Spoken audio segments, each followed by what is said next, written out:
What it do, man? It's your boy Battle Truth coming to you live and direct from the Battle Truth headquarters. Listen, I'm focused. I'm locked in. We're going to get through this time.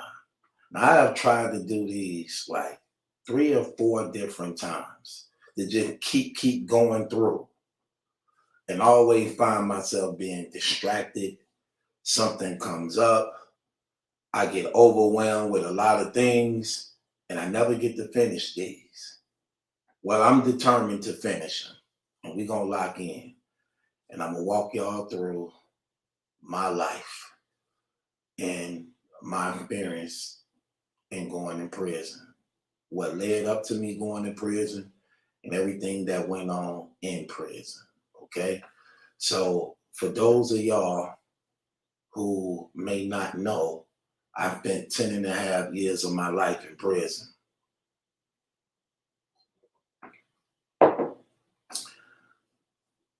I'm born and raised in the city of Chicago, Illinois. I was affiliated with the Gangster Disciples, and this is my story. So, my brother in part of Illinois, some things I'm gonna have to leave out for protection or reasons of others. The things I do give you, I'm at liberty to say as a result of a lot of us already did the time for these crimes and things. So let me just say this. So my brother, who ended up doing 18 years in the feds, and my other brother, my blood brothers, who ended up doing 25 years in the Fed. Where we was in Illinois, the leaders of the GDs, the whole city went up under them in the place of Illinois where we were at. And they had a lockdown ship of how they ran things. It was mandatory that every member on count knew how to defend themselves and fight. So they would always have these scrimmages among the brethren where we would have to fight each other. And we would be doing this stuff for like hours, like literally hours. It didn't matter what you had on, and it will come unexpectedly without you even knowing it.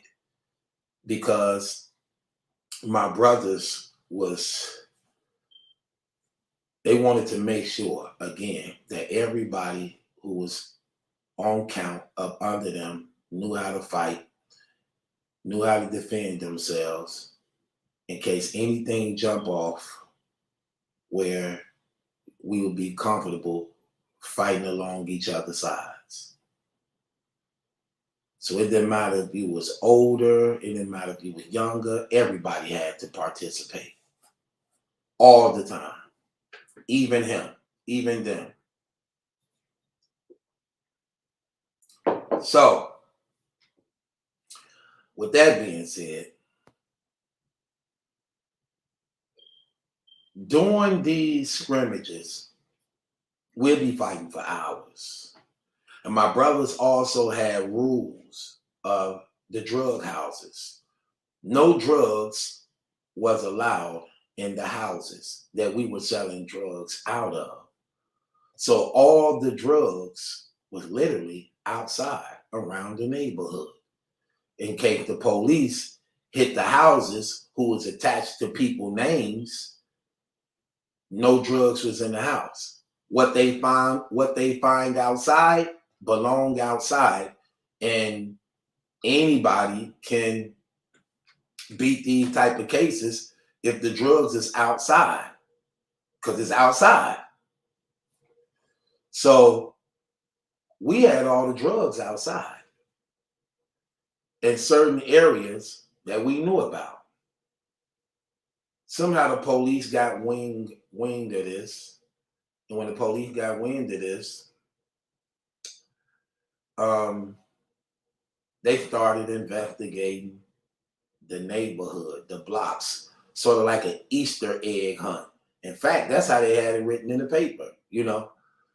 Uh, it was like an Easter egg hunt where, they started realizing when raiding the houses, no drugs was never in the houses.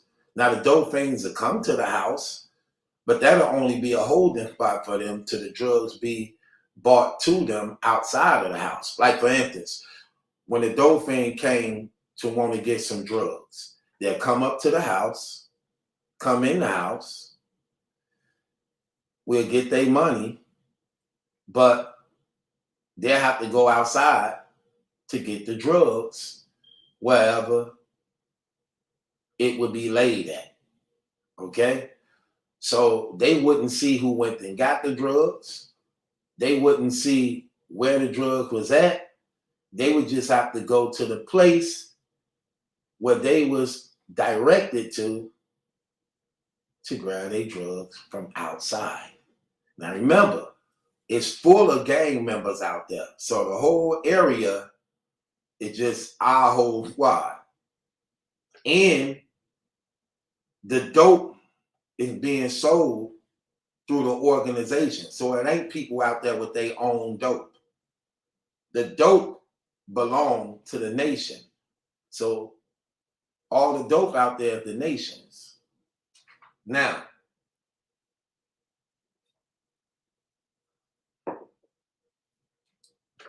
police began to investigate these things. I was being groomed by my two brothers to be like basically the next in line for leadership. So my brothers and them would be teaching me all the history, all the literature I need to know, grooming me on the operation, teaching me how to cook up the dope, teaching me how to, just be next in line. So I'm going out on the drug runs with them in and out of the state. So when we began to start getting bigger and bigger and bigger, it led into more and more gang fights, shootings, and all type of things were going on for territory.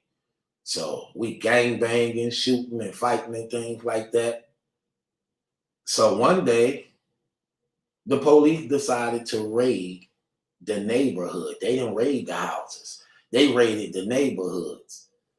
Through their investigation, they had found that none of the drugs was allowed in the house, so all the drugs was out around about the neighborhoods. So they raided the neighborhood and were raiding the stashes where the drugs was. And anybody that was around outside near those drug stashes was basically considered to be the possessors of the drugs, as though they were guarding it type stuff. So they raided the neighborhood. I'm talking about the blocks that we were running. They didn't go in no houses. They started jumping out in raid vans and unmarked vehicles and were raiding the blocks we was on.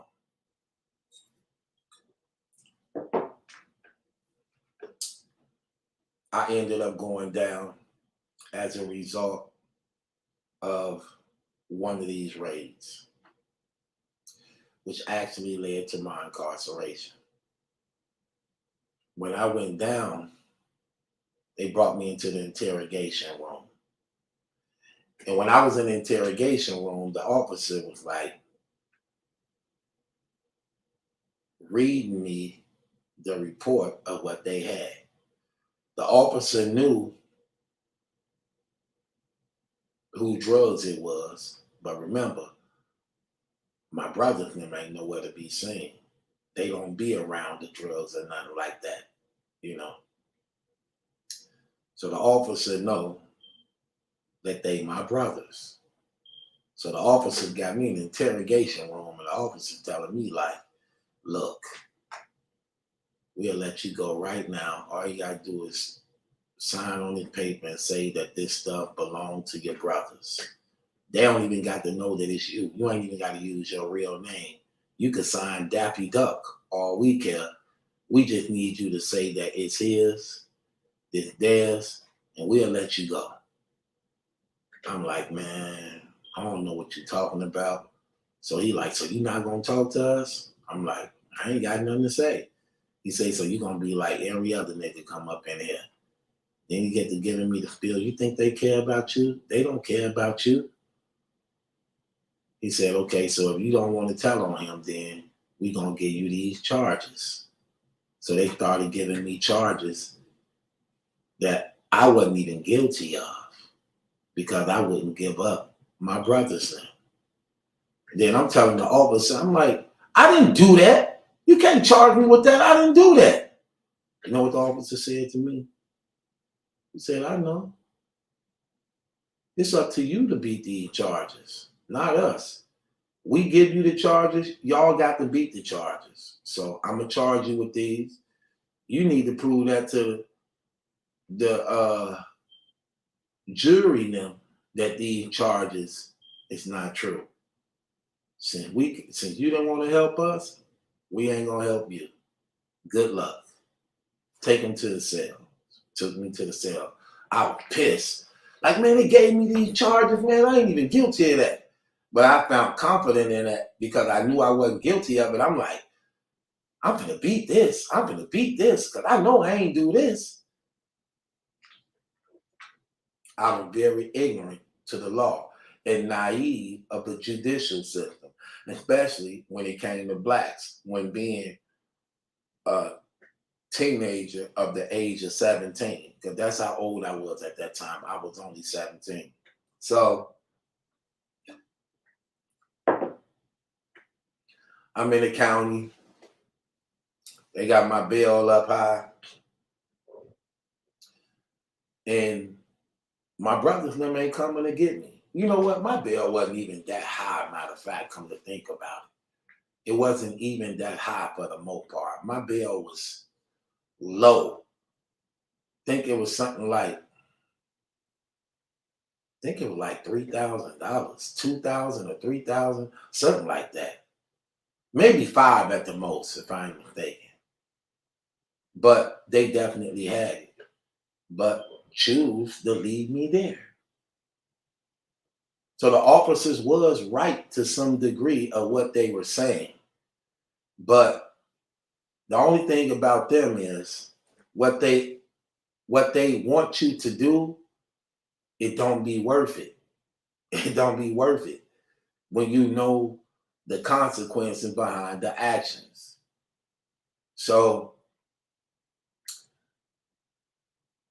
they were right to some degree that they really don't care about you type stuff and all these things because that be true. They don't. When you out there living that life, they care about you to a certain degree. But for the most part, when you need them most, they probably ain't gonna be there for you. And that's how it was for me. And I had to learn these things the hard way. So I'm in the county on like a $2,000 to $5,000 bond, and they ain't coming and get me out. Even though I was selling all their drugs for them, I refused to give them over and snitch on them and things like that. So they wouldn't get me out. So I'm in the county during my time. People asking me what's my bond. I'm telling them what my bond is. They know who my brothers and them is, and they like, man, yo, they ain't coming to get you, man. Your brothers them got all that money and stuff. They just gonna leave you up in here. I'm trying to save face, like it ain't no big deal, man. I'm good, you know. But a part of me was thinking like that, like, man, why they ain't coming to get me? Why they leaving me up in here? But it is what it is. I met a guy in there who was from uh, a different gang, really our ops. Because at GD, we was under the 6-point star, and this brother was under the 5-point star. His name was Rico. And I believe he was a CBL. And me and him was like the youngest two dudes in there. So we clicked well. And, you know, we used to always kick it with each other. Some of the other gangs didn't like that because they believed we were showing favoritism to one another more than we was our gangs. So I would have more love for Rico than certain people in my gang, and he would have more love for me than certain people in his gang. But for the most part, they didn't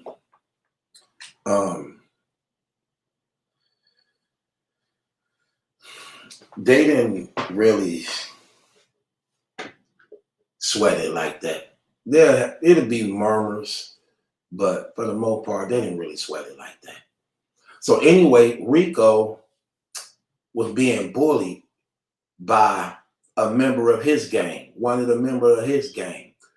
This older guy named, I believe his name, his name was either Casper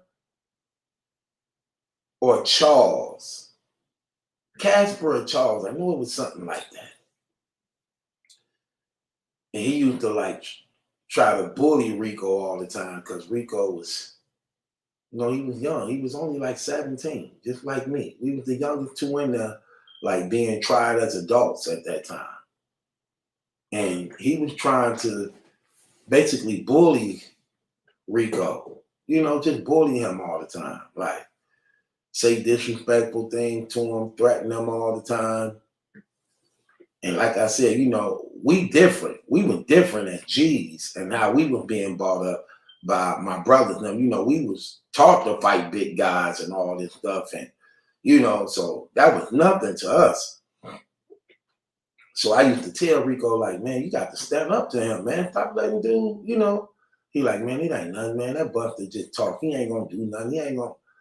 I'm like, I'm just saying, man. Dude be trying to check you all the time, be trying to punk you, you know what I'm saying? But that was their business among their gang or their nation. So me as a G wasn't supposed to be interfering in they business, no matter how my relationship with Rico was. So one day he decided to do what he would sometimes usually pull on Rico. So he decided to like go at Rico. And I just got mad about it. So me and him had some words. So then he called himself trying to threaten me like he threatened Rico, right? So I'm like, okay, I ain't even gonna say nothing to him. We gonna see. So we sitting down eating. Think it was lunch. It had to be lunch or probably dinner. We sitting down eating lunch. He talking crazy earlier. So when he thought things died down, I grabbed my tray, like get up and like I'm going walking by him, and before I know it, I pop him across the face with the tray, like pow. Then Rico and me just got right on his heels. We stomping him out. And instead of it being like, it was like a confusion because it was me from another gang doing that to him, but it was also the guy from his gang doing it to him. So me and Rico stomping him out, like on some menace to society type stuff. Like, hey, which one of you niggas name Kane? I don't think I know you, partner. Well, I don't like how the way you've been treating my cousin Charmaine. Oh, so we supposed to fight over a chick now? I think you need to watch your mouth for who you call a chick. Oh, okay. So that's what it was. So we put hickeys on this dude's head. And all you hearing the guys like, I told you, leave them young dudes alone. Told you, I knew they were going to do that to you. Y'all, you know what I'm saying? That's what they saying to him. We knot him up. The officers come hit the child area, take me and Rico down in chains, and they take us to the hole. We go to the hole. So they separate us. Upon separating us, I end up going to trial for the cases. They found me guilty on all the charges that they charged me with. I even had a couple of the guys testify against me. Like literally put out statements against me. So I go down, and when I go down, I'm salty. You know what's crazy? When they found me guilty and my brothers and them found out I was guilty, then they decided to bond me out. So after I'm found guilty, they bond me out of jail, feeling sorry. Now I got to return back for sentencing. I don't show up for sentencing. So I AWOL. Now they got me all in the paper, talking about how I AWOL'd and get sentencing and all this stuff, and police putting the heat on the team and squad. Then my brothers and them come to me like, man, you need to turn yourself in, man. You can't keep running your whole life. Just go ahead and do that little time they finna give you. You know, this your first time. You only 17. You'll get a slap on the wrist for the most part, you know. Because we can't accept all this heat that's coming down on us as a result of them looking for you. They raiding all the houses, shaking the brothers up and stuff like that. So I went to turn myself in. They sentenced me to 7 years in prison. So when they sentenced me to 7 years in prison, I'm like, dang, man, I'm finna go to prison.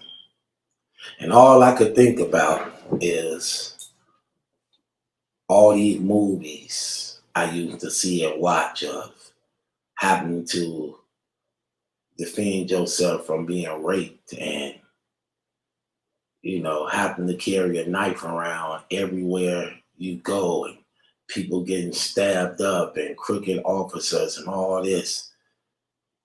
And I was about to see for myself the reality of all the things I used to watch on TV, because now I was on my way to prison. And while that was going on, and I'm sitting on the bus on my way to prison, while that was going on and I'm sitting on the bus on my way to prison, shackled from like head to toe, all I could think about is that. And then when I arrived at the prison, I see the big walls and barbed wire fences and gates out in the middle of nowhere. And we coming into prison and all the inmates in the prison looking at us, watching everything that's going on, screaming out to people who they know and recognize, people who they don't, calling other people names. I'm like, we here. Now here I am.